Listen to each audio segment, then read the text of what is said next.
Good morning guys. അപ്പോൾ ഇന്ന് ശ്രീയയുടെ first ദിവസമാണ് സ്കൂളിലെ. അപ്പോൾ ശ്രീ യൂണിഫോമൊക്കെ ഇട്ട് വന്ന് സുന്ദരിയായിട്ട് നിൽക്കുന്നുണ്ട്. അങ്ങനെ അവൾക്കിങ്ങനെ ബാഗ് ഇട്ട് നമ്മൾ കുറച്ച് ഫോട്ടോഷൂട്ടും കാര്യങ്ങളൊക്കെ മെല്ലെ മെല്ലെ നടത്തുന്നുണ്ടായിരുന്നു.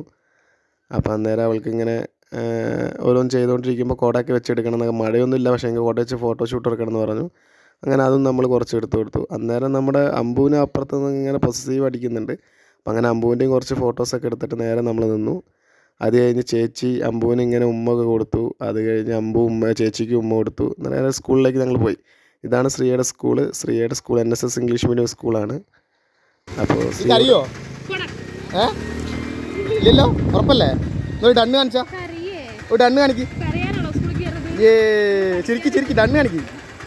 അങ്ങനെ ഡണ്ണൊക്കെ കാണിച്ച് ശ്രീ അമ്മയുടെ കൂടെ ഇങ്ങനെ പോവുകയാണ്. ചെറിയ ടെൻഷനൊക്കെ ഉണ്ട് ശ്രീയക്ക്. എല്ലാവരും കാണുമ്പോൾ, കുട്ടികളെല്ലാവരും കാണുമ്പോഴൊക്കെ ഒരു ടെൻഷനും കാര്യങ്ങളൊക്കെ ഉണ്ട്. അപ്പോൾ ഇങ്ങനെ പോകുന്നുണ്ട് ശ്രീയ. എന്താ അവസ്ഥ എന്നറിയില്ല.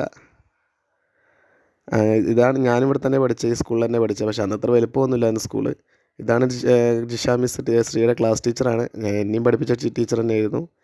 അങ്ങനെ ശ്രീയ ക്ലാസ്സിലങ്ങനെ ഫ്രണ്ട്സൊക്കെ ആയിട്ട് സെറ്റായിട്ട് ഇങ്ങനെ ഇരിക്കുന്നുണ്ട്. കുഴപ്പമൊന്നുമില്ല, ആളെ ഓക്കെയാണ്.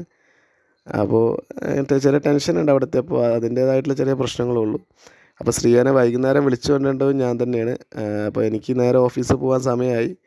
ചേച്ചി അവിടെ ഇരിക്കുകയാണെന്ന്. ചേച്ചി ഇന്ന് ഫുൾ ഡേ, ഇന്ന് ഉച്ചവരെ ക്ലാസ് ഉള്ളൂ. അപ്പോൾ ചേച്ചി ഇന്ന് അവിടെ തന്നെ ഇരിക്കാനുള്ള പ്ലാനാണ്. കാരണം ഫസ്റ്റ് ദിവസം ആയതുകൊണ്ട് ചേച്ചി അവിടെ ഇരിക്കാമെന്നാണ് ചേച്ചി പറഞ്ഞത്. അങ്ങനെ ശ്രീ അവിടെ ഫ്രണ്ട്സിൻ്റെ ഒക്കെ ആയിട്ട് സെറ്റായി നിൽക്കുന്നുണ്ട്. ചേച്ചി ഇടയ്ക്കിടയ്ക്ക് പോയി ചെക്ക് ചെയ്യുന്നുണ്ട് ആൾ കരയുന്നുണ്ടോ ഇല്ലേ എന്നൊക്കെ. ഞങ്ങളൊരു കരച്ചിലൊക്കെ പ്രതീക്ഷിച്ചു. വൈകുന്നേരം വിളിക്കാൻ പോയപ്പോൾ ഉള്ള അവസ്ഥയാണ് ഇപ്പോൾ നിങ്ങൾ കണ്ടുകൊണ്ടിരിക്കുന്നത്. ഞാൻ കരയുമെന്ന് വിചാരിച്ച ആളാണ് അവിടെ നിന്ന് ഇതായിക്കൊണ്ടിരിക്കുന്നത്. വൈകുന്നേരം ഫുള്ള് കളിയായിരുന്നു ആൾ ഞാൻ ചെന്നപ്പോഴേക്കും.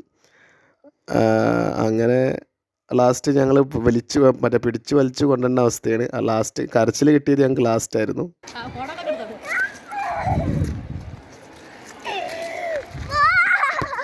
അപ്പോൾ അങ്ങനെയാണ് ഇന്നത്തെ ഒരു ദിവസം കഴിഞ്ഞ്. Thank you.